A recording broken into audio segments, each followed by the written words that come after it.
Vatican's new chief astronomer, Father Richard de Souza, says he would baptize space aliens, and theology would have to reimagine itself and take into consideration these other beings. The Collins elite, a high-level think tank inside the government, believes aliens are demons and they are orchestrating disclosure. NASA continues to withhold release of Mars orbiter images of 3I Atlas. Now members of Congress are demanding action. Former Vice President Dick Cheney just died after an ignominious political career involving the September 11 false flag attack and the 2003 Iraq War. He was also a key player in the UFO cover-up. President Trump has renominated Jared Isaacman to be NASA director after withdrawing the nomination back in May after his break with Elon Musk. The latest image of 3I Atlas after completing perihelion shows it without a tail. Will the dissolution of NASA's Office of the Chief Scientist lead to more whistleblowers coming forward about the UFO cover-up? These stories and more on Exopolitics Today, the Week in Review. You're listening to Exopolitics Today with Dr. Michael Salla, your source for the uncensored truth regarding the human, extraterrestrial, global, and political agenda. Click the like button and subscribe to this channel. And now, here's Dr. Michael Salla. Welcome to the November 8 edition of Exopolitics Today. So we have had an eventful week. So I want to start off with this story concerning Elon Musk and an interview he did on the Joe Rogan show where he hinted at a major announcement concerning his next edition of the Roadster vehicle. So let's play this clip. I'm just going to play a minute or so where you get to hear what he has to say to Joe Rogan. Very sick. Yeah. Are you still doing the Roadster Yes. eventually?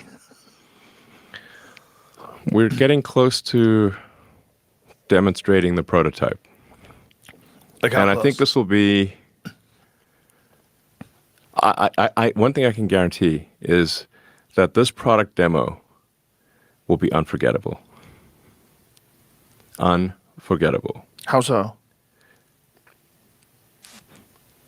Whether it's good or bad, it will be unforgettable. Can you say more? What do you mean? Well, my friend Peter Thiel, once reflected that the future was supposed to have flying cars, but we don't have flying cars. Okay, so that's the main takeaway here from his interview with Joe Rogan concerning the Roadster electric car. He's hinting here that an electric flying car is about to be announced by Tesla. Now, this is very interesting because it shows that this kind of technology has reached the point whereby sufficient power can be generated using these lithium-ion batteries and conventional technologies to be able to create an electric flying car that is mass-produced. Very interesting exactly what it is that's going to be demonstrated. But this leads to the idea of flying cars in general and even flying homes and cities. These have been part of the suppressed technologies in unacknowledged special access programs as they require significantly more power energy sources than conventional liquid fuel technologies. Such free energy sources exist, but they are highly classified. And I remember interviewing Ralph Ring, the protege of Otis Carr, who was himself a protege of Nikola Tesla, and he was saying that they were talking about being able to build not just flying cars, but also flying cities. And so that's something, if you look at the Vimanas, in ancient Indian texts that they also discuss these flying cities. Here is a video that was recorded by JP, former US Army, and he is giving Laura Eisenhower, the great-granddaughter of President Eisenhower, a tour at Eglin Air Force Base, where he had many experiences involving advanced flying technologies, underground civilizations, time travel, meeting with ETs, and interdimensional beings. Now, let me just silence that. So here you have JP talking about his meeting or tour at Eglin Air Force Base with Laura Eisenhower. So there they are at a section that displays a lot of these aircraft that has been used over the years by the US Air Force out of Eglin. Now, JP was able to show Laura the interior of the Eglin Air Force Base, take her to different places, because he had his military ID and just showed it at the gate, and he took her in, and then he gave her a tour. Now, this is something that you can only do as a veteran or active duty soldier, to be able to get onto military bases and show people around. That's not something just anyone can do. And this is very important because people over the years have been very skeptical of JP. I know many of you watching this believe him, but many have been skeptical, saying, well, where's his DD-214? And he talks in such a way that no way would a soldier talk like that. And but of course, I mean, that's his manner of speaking. And here he's with Laura at a section of Eglin Air Force Base that's overlooking a channel between, I think that's Destin, Florida, and Eglin, kind of near Pensacola. And this area is where JP says that he would meet regularly with his handler, a senior Air Force officer. And that's relevant because Laura, she says that President Eisenhower set up a top secret think tank involving military officials that would watch over the Republic, given what the military-industrial complex and in particular what those managing extraterrestrial-related projects were doing, the people associated with the Majestic 12 group. And he set up this military organization to make sure that if there was ever a danger to the American Republic, that this group of officers would help bring out the truth and restore the Republic. So this officer JP is working with is possibly, or very likely, associated with this group of white hat senior military officials that are trying to protect the Republic in an organization that the great-grandfather of Laura set up. So I thought that was kind of noteworthy to discuss. Okay, so we did reach 100,000 subscribers for my YouTube channel. So thank you for all of you that did subscribe to YouTube. So we're now building up again, I guess, to 150,000. Now, here is a story coming from the Disclosure Party, and they are discussing the Pentagon maintaining that there's no evidence of any classified UFO retrieval or reverse engineering programs, while lawmakers from both parties in Congress contend that the Pentagon is not telling the truth about UFOs. So here is, that leads to this state of cognitive dissonance where you have officials saying no such thing is happening in the US Air Force, or in the US military, we do not know of crash retrievals and reverse engineering programs, but yet you have military whistleblowers such as David Grush testifying as to what it is they saw. So let's just play this minute video clip to illustrate the kind of cognitive dissonance that exists in the US military.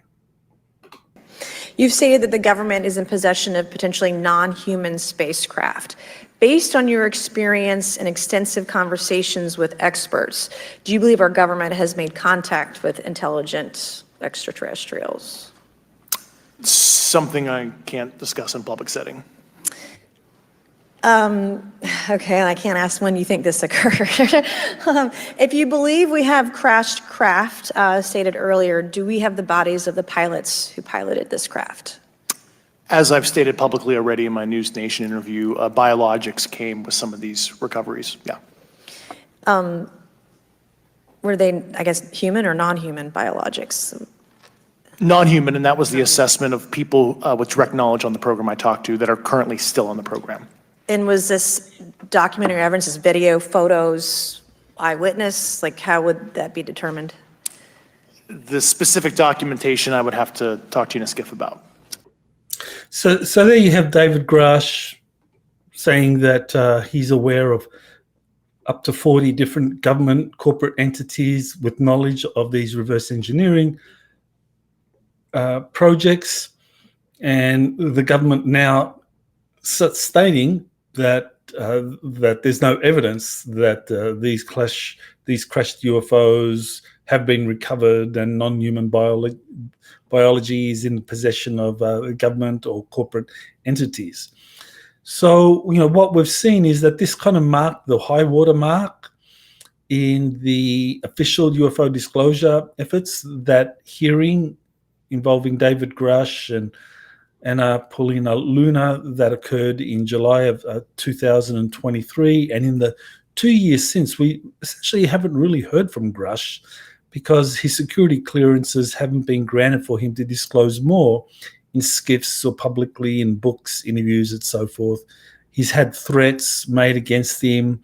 He's accepted a job as a senior advisor to Eric Burleson, one of the members of the US Congress, but still he has been prevented from getting the security clearances to talk about this. So it does seem that 2023 was the high water mark, and we've kind of backtracked since then. Now, what does that mean for the future? I guess we will find out.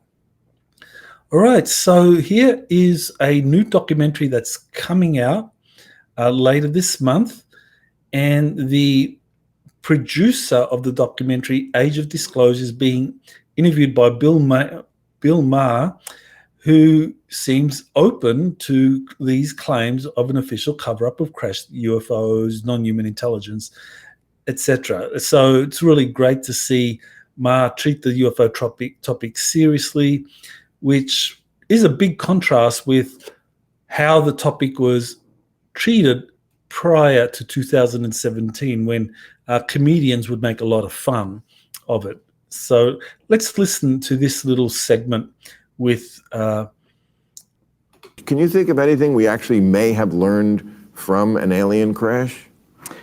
Like there's a lot of speculation on what sort of technology that we've benefited from has come out of these situations. Tang. But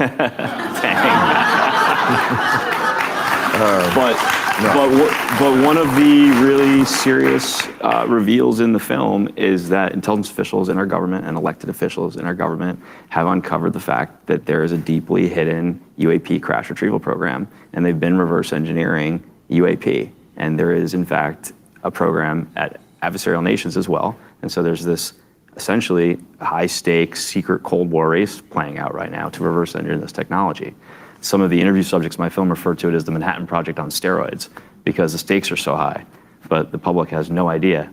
So, you know, one of the things I hope comes out of this film is the public becoming aware of this situation, because these circumstances impact us all, but we all, for the most part, think it's not a serious issue. We think it's a joke, laugh at it. I don't think it's a joke. I just don't. It does not seem to me like they have evil intent, at least not for now. And given the state of humanity, I don't know if anybody could really do worse. I mean, would you if you were an advanced non-human intelligent species, would you want us showing up on your front lawn?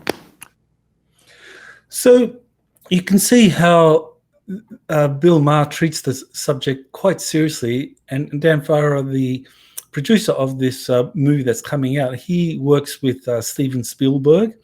So he is a major producer, and this is coming out on the major online streaming platform. So it's going to be seen by millions of people, and I think it's going to be another one of these major events that all of a sudden makes many people aware that this is a real subject. It's very serious and deserves a lot of attention. So yeah, it just seems that we are watching things slowly move forward. Sometimes things take a step back, but then they move forward again. So this film is being touted as something that's going to really move the disclosure process forward significantly. So I was joined on October 25, that's last Saturday, by George Kavassilas and JP, and we went into detail into what has been happening recently and the likelihood of a disclosure truth apocalypse. So we released a highlights video. So it goes for 16 minutes, and it is available on multiple platforms. You can go to my exopolitics.org site. And both George Kavassilas and JP are insiders. I mean, they're contactees and they're also insiders. And interestingly, both of them were approached to take a step back from discussing current events. And in the case of JP, he says he was approached by a man in black that he thinks was actually working for the White Hats, and told not to discuss 3i Atlas, not to discuss Medbeds, and not to discuss atmospheric and oceanic conditions over the next few months. So that's very interesting, because that would suggest that some operation is being planned. So yeah, you can watch the highlights on these different platforms where George and JP share what happened to them and what is coming down the pike for us all. So yeah, this is the highlights reel.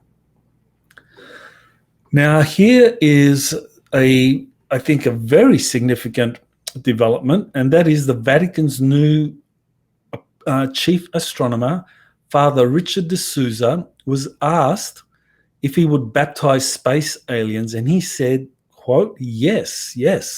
Theology would have to reimagine itself and take into consideration these other beings. So what he is saying here is building on what previous chief astronomers have said, people like Father Gabriel Funes, and he came forward, I think it was in 2008, 2009, Brother Guy Consolmagno, and all of these three astronomers are Jesuits. And they all pointed to the possibility of baptizing aliens who are ethically more evolved than humans, according to their understanding of the Christian teachings and the cosmic events or life in the cosmos, who have not been exposed to a kind of crucifixion, or not been exposed to a Christological event whereby different worlds, they progressed ethically and technologically according to some process, but they weren't fallen like humanity, requiring a savior to come who would undergo this kind of Christological event of becoming the Son of God, or having incarnated as the Son of God, who then went through all of these events. And so the aliens, according to the statements coming from the chief astronomers of the Vatican and from the popes themselves, considers aliens as ethically more evolved, but not to the extent that they understand the Christological significance of Jesus of Nazareth. And so the belief here coming from the Vatican is that they could actually become fervent Christians, and so they can be baptized. And so that sets up this scenario for the future whereby the Catholic Church, with some kind of revisions in their theology, could actually begin a crusade or a non-violent crusade to proselytize on different alien worlds. So thought that was very interesting. And around the same time, you have the other kind of perspective here of this group running the some of these insider programs dealing with extraterrestrial life, and this is the Collins elite. And the term itself, the first reference to it, as I recall, comes from Luis Elizondo, and he talked about the Collins elite as this high-level think tank inside the government that believes aliens are demons and they are orchestrating disclosure. And their goal is to convince the people of Earth that an alien invasion is coming, and our best chance of survival is to unify under a one-world government. But here's the catch, that the aliens will be running the centralized government. Okay, so what you have here with the Collins elite is this group that believes extraterrestrials are demonic, and that kind of allows this speculation that any government disclosure initiative is actually a bad thing, because they're going to introduce these demons and present them as saviors or as our friends. And that's kind of like the reverse position to the Vatican, which I think is very, very interesting. And there have been a number of individuals, insiders, Bill Deagle, Stan Deyo, both of whom claim to have been insiders or have had access to some of the people working in these extraterrestrial-related programs, and they were very firmly of the opinion that all this is going to play out according to the Book of Revelations, and they have this very strong Christian perspective. And that there are others who promote this Christian perspective when it comes to extraterrestrial life, and they have established very large followings. I mean, we're talking about people like Chuck Meisler, people who have established or written books, Thomas Horn, for example, that they have influenced many evangelical Christians to believe that extraterrestrials are demonic in nature. So, so this is very interesting to have these contrasting kind of views coming forward from, on the one hand, the Catholic Church, and on the other hand, from the evangelical Christian movement that is associated with the Collins group. Okay, so here is a letter from Representative Anna Paulina Luna to the acting NASA administrator, Sean Duffy.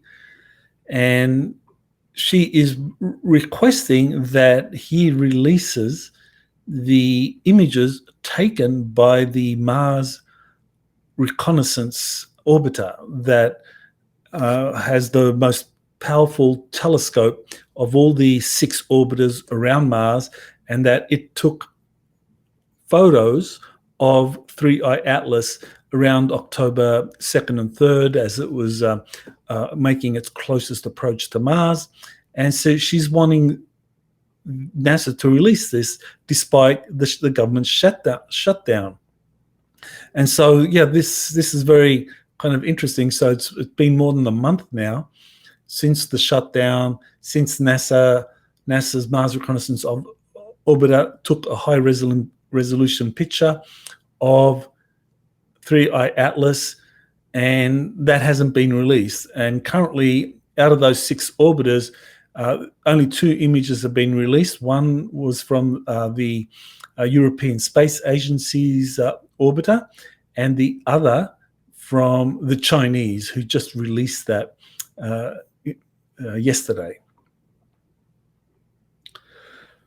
Former Vice President Dick Cheney died at the age of 84 just a couple of days ago. He was vice president for 8 years during the Bush administration, and he had an ignominious public career. He was implicated in both the September 11 false flag attack. He helped orchestrate the 2003 Iraq war on false pretenses. You have victims of MK Ultra, such as Kathy O'Brien, describing in her book Transformation of America the kind of monstrous behavior of Cheney that she underwent. And on top of all of that, he was a key player in the UFO cover-up while he was Secretary of Defense. So in 1989 to 1993, Cheney was a regular visitor to the S4 facility at Area 51. He served under under Bush Senior, and when he went to Area 51, he was associated with a CIA-run black program that conducted targeted assassinations against government opponents. And this is something that was exposed by Seymour Hersh in 2009, that Cheney was associated with this CIA-run hit team. And what we know from insiders who have come forward, one of them is this Connor O'Ryan, who said that he was stationed at S4 between targeted assassinations, and he saw Cheney there, that Cheney was associated with this program. So this interview, or this testimony by Connor O'Ryan, was recorded in 1991 by Lieutenant Colonel Wendell Stevens, who released the interviews over a decade later. And I got to speak with Colonel Stevens about Connor O'Ryan and others who were associated with him, and they say that he's absolutely the real deal. He was stationed at S4, just like Bob Lazar. He saw the craft that were there, but he said that not all the craft were extraterrestrial. He said some of the craft were Nazi flying saucers that were retrieved and brought to the United States. So that's very, very interesting. But Dick Cheney was aware of all of this and was a part of this program to target opponents of the government, including those that were exposing UFO secrecy. Now, here is a short statement by a former U.S. Air Force NASA Chief Surgeon and Air Force Major about 3I Atlas. So I want to play that for you and get his opinion on what is happening in terms of the medals that 3I Atlas is releasing. Hello, I'm Dr. Gregory Rogers. I used to be a flight surgeon for the United States Air Force and for NASA, Chief of Aerospace Medicine at Cape Canaveral Air Force Station. one thing that I would like to address right now is that there are so many stories and competing stories about what all is going on with 3I Atlas. So I want to add my 2 bits to it. I don't want to focus on all of the different strange anomalous things that so many other people have brought up, especially Dr. Avi Loeb, but I want to discuss just the chemistry. When I worked with the space program, I knew about the chemistry of the space shuttle, the deep space satellites we were sending out, the Hubble Space Telescope, even the chemistry of Voyager 1 and Voyager 2 are well known. One of the characteristics of our spacecraft is that they have nickel alloys that they are made of. And the reason we chose to make these alloys useful for our spacecraft is because they are so adaptable to the space environment. Iron, on the other hand, is not. So we don't put iron into any of our spacecraft.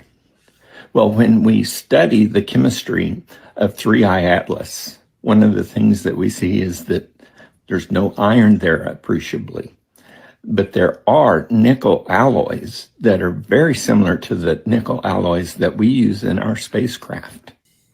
When the universe creates iron, it also creates nickel. And when it creates nickel, it creates iron. So there you have, I think, a very important point being made about the metals that have been identified around 3I Atlas. If it was a normal comet, you would see both iron and nickel in the tail, in the cometary debris. But if it's a spacecraft, you wouldn't see any iron, but you would see nickel alloys. And that's what's been seen regarding 3I Atlas. And I think more and more scientists are paying attention because of all of these anomalies. And I think that 3I Atlas over the next few months is going to play an enormous role in waking up the scientific community, astronomers in particular, who understand the significance of all of this, that 3I Atlas doesn't have a tail. It has nickel alloys that are seen around it, and that its trajectory is something that is very unusual, suggesting some kind of navigation, artificial navigation, how the acceleration of 3I Atlas around the sun was not caused by it shedding a lot of ice and material and outgassing, but that there was some other explanation, which is some kind of propulsion system kicked in. So it was performing an O-berth maneuver.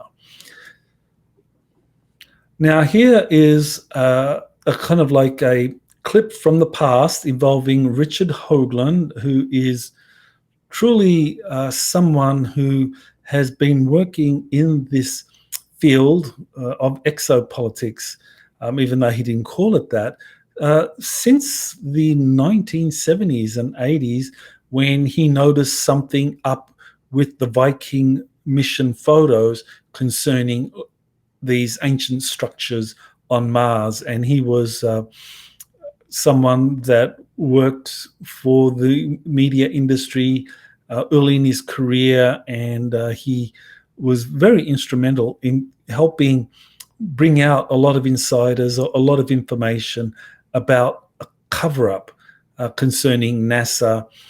And so what he says in this clip is very, very significant when it comes to the sciences. So let's play this clip for you. We tripped over this physics that we are not supposed to know. I was told the other night by an intel source on the phone, and this is an exact quote. It is so striking and so important that I get this right, because it exemplifies what's been going on behind the scenes for all these years in terms of them telling us the truth. I was told that they would rather give up a major American city, Perin, to nuclear terrorism than give up this physics. And the physics is the physics of antigravity, so-called free energy, even consciousness and life itself. It's all bound up with the fact that physics 100 and some years ago, when Maxwell was writing his equations and the modern foundations for electromagnetic theory were being laid in England, took a radical wrong turn. And in hindsight now, as I back and engineered this, and we talk about this in chapter 2, it wasn't a wrong turn done by people who were misled, who were making mistakes, who just didn't know what they were doing. It was a conscious suborning of the truth. It was done by people manipulating science and scientists by controlling the journals, by creating the peer review process, by basically eliminating unwanted papers, by attacking character assassination of scientists who were not following the straight and narrow, a conscious herding of the scientific community away from technologies and a fundamental understanding of physics that would liberate all humankind. In other words, control. Okay, so Richard Hoagland exposes this kind of manipulation of physics going back over 100 years, and that this was something to really prevent the fundamental principles of anti-gravity, free energy, consciousness, and life from really being understood, and that the manipulation of physics and science really occurred not because it was some error by people. It was a conscious choice to steer humanity down these dead ends. And it's very interesting that Eric Weinstein, Dr. Eric Weinstein, who's also worked at Harvard University in charge of the graduate mathematics program there, he said something very similar about how in these programs, classified programs, well, that in open source science, that breakthroughs were being suppressed. And where were the breakthroughs allowed to happen? Well, that would be in classified programs. And scientists, physicists, mathematicians are exposed to these suppressed equations and principles that Hoagland was talking about, that Eric Weinstein also identified. Okay, so here is something that is very curious, and that is President Trump has renominated Jared Isaacman to be the NASA director after withdrawing his nomination back in May after his break with Elon Musk. So Musk and Trump had a falling out in May, and as a consequence, Isaacman, who was on the verge of being appointed by the Senate, his nomination was withdrawn. And now Trump, after his reconciliation with Musk, has said, well, let's bring Isaacman back. And so that means that Sean Duffy's status as the interim NASA administrator is about to end, and apparently he's been quite a disaster in NASA. And what I find very interesting about Isaacman is that even though he works closely with Musk, he's a big supporter of the idea of the Artemis program taking humans back to the moon. And so he wants to make sure that the Artemis lunar program is funded and that happens. And I think that's a positive thing, because if NASA did what Musk wants, which is to pour funds into funding future Mars missions and kind of like just totally ignore the moon missions, that it would delay the disclosure process, between 5 to 10 years, just because the technology and the difficulty of getting to Mars using conventional reusable rockets is just so much more difficult than returning to the moon, and the moon has many, many secrets, a lot of evidence of ancient life. So I think manned missions to the moon where they establish bases, that to me does give the hope that there will be disclosures about the former civilizations on the moon before the end of this decade, as opposed to waiting into the early 2030s if Musk got his way and humans using conventional rockets focused on returning to Mars. Okay, so here's the latest images of 3I Atlas after completing perihelion that show it without a tail.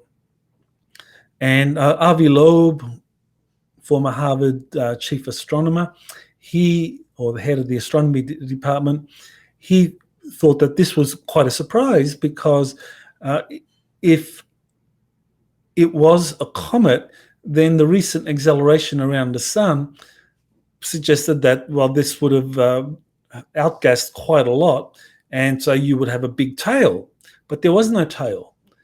And so that lends itself to the explanation that, well, 3I Atlas was accelerated because there's some artificial propulsion system. In other words, it's a spacecraft. So Avi Loeb has identified 10 anomalies concerning 3I Atlas that leads to the conclusion that it's not a comet and more likely a spacecraft of some sort. All right, so here is something that I thought was well worth understanding, and that is a segment that was done between Daniel Liszt of Dark Journalist and Alex Jones concerning Professor Avi Loeb. And Avi Loeb, as I've just mentioned, is really behind this narrative that 3I Atlas is a gigantic spacecraft. What he's also on the record as saying is that it represents, he's used different terminology to suggest that it's an unknown threat and a psyop. I mean, he's talked about the dark forest hypothesis. He's talked about black swan event. He's talked about 3I Atlas as being a Trojan horse. So he's presented 3I Atlas as this kind of threat potential, something that humanity needs to be very careful of. Now, Avi Loeb, in addition to being chief astronomer, former head of Harvard's astronomy department, he has strong ties to Israel's military intelligence community because he was part of something called the Talpiot program. And because of his position at Harvard University, he's become the front man for legacy media speculation on 3I Atlas. And so this shouldn't be underestimated. I think Avi Loeb, his kind of like analyses and the evidence he's putting out does move the needle forward as far as the scientific community paying attention to 3I Atlas. And so I think in that regard, he's performing a very positive role. But the way in which he couches 3I Atlas in terms of this unknown threat does lead to, I think, some very disturbing questions about what's the agenda here, and that's what Daniel Liszt points to. Now, the fact is that the International Asteroid Warning Network has chosen 3I Atlas for a comet astrometry campaign from November 27 to January 27, does point to it fulfilling some kind of psyop. And this is something that Daniel Liszt refers to in terms of there's a lot of evidence that a Project Bluebeam type event has been planned for some time. And could 3I Atlas be the catalyst for that? I mean, very interestingly, you've got a number of remote viewers, John Vivanco, Sebastian Martin. Now, Jean-Charles didn't remote view 3I Atlas, but he did something similar, like he tried to teleport into it. And I guess he remote sensed it, and what he felt was these reptilian energies. So these and others have said that there's a reptilian energy associated with 3i Atlas. But there's a lot of other insiders and contactees and psychics that associate 3i Atlas with a benign extraterrestrial entity or an ancient entity. And so this kind of like brings up the idea that 3i Atlas is really a mirror in a way for the consciousness of those observing it. So at the end of the day, I think the points Daniel Liszt has made about Avi Loeb are very, very relevant. But I don't think we should just jump to the conclusion that this is what's going to happen, that at some point they're going to unveil some kind of psyop where 3i Atlas is part of some kind of alien invasion or Project Bluebeam type event, because these non-human intelligences associated with 3i Atlas have been working with human secret space programs for some time, and I think that they are more than capable of kind of like upending or using whatever negative agenda that's hatched by the deep state and turning it around so that rather than 3i Atlas being like this Trojan horse for a Project Bluebeam type event, they turn it around and make it something that is a harbinger of humanity's future interactions with this positive extraterrestrial intelligence. So I don't think we should jump to any conclusion, but just be aware of all the facts here. Okay, so I did an update with JP that just came out, and JP talks about his next space arc mission, 3i Atlas and Medbeds being topics that he was asked not to talk about. But he was told by a voice coming from these beach ball-sized orbs that he's soon going to be performing another arc mission.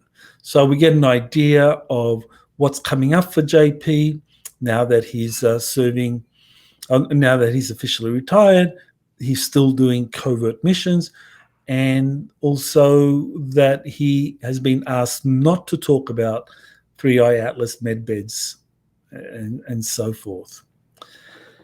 Okay, so here's a story concerning the dissolution of the Office of the Chief Scientist earlier this year of NASA, where there were apparently 4,000 employees at the Office of the Chief Science. And so the question here is, well, these 4,000 employees that were sacked, along with the Office of the Chief Scientist, now will they, because they parted company in this way with NASA, will they break their silence, ignore non-disclosure agreements, and tell about their role in NASA's cover-up of UFOs? So the question is, will there be more NASA whistleblowers coming forward to talk about the cover-up? Now, another way of looking at this is that what happened was that NASA has, for decades, been behind its own secret space program, closely tied with the German Dark Fleet, and that they have not disclosed what they have been doing in this kind of collaboration to the President of the United States for decades. And so what President Trump initiated in the dissolution of the Office of the Chief Scientist was to pressure these people to talk about what it is that they were really involved in. And those people that cooperate with the administration, they would get to hang around, keep their jobs. Those people that kept the secrecy, they were sacked. And I think that's a pattern that's been happening in other programs, whether it's at the National Security Council or the Department of Energy or NASA. You have these people ensconced at a kind of the senior level in these programs who know a lot about the UFO cover-up and run a lot of programs, special access programs dealing with extraterrestrial life and advanced technologies and reverse engineering them and so forth.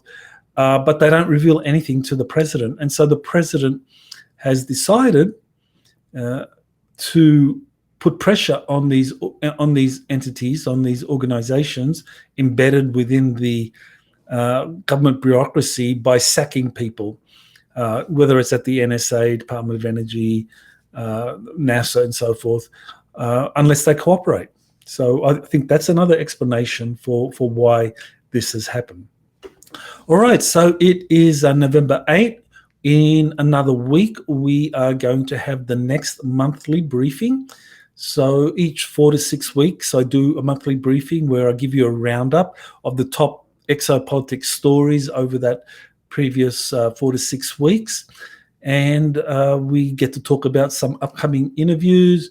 And I also will go into the geopolitics that is happening around us, but giving you an exopolitical perspective, because that's something that is surely lacking. I mean, if you're looking at events happening around us, that it is something that is hard to explain from a geopolitical perspective. It doesn't quite make sense, but from an exopolitical perspective, it does. So, for example, I will be talking about Venezuela, that it's not just geopolitics, it's not just drug trade, it's not just the oil reserves in Venezuela, but there are also ancient bases in Venezuela that have been discovered. So more about that in my next monthly briefing on November 15.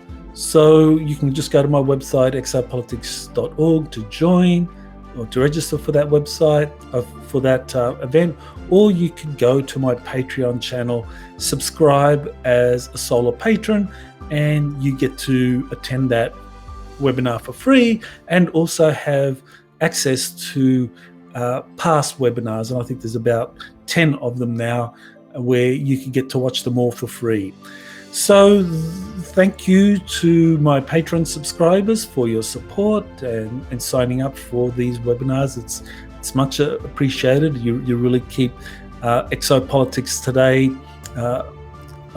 alive, and we can continue to put out free videos such as this Week in Review. So I look forward to seeing you again next week. Aloha. You have been listening to Exopolitics Today with Dr. Michael Salla. Please remember to like, share, and subscribe to this channel. Join or start a conversation in the comments.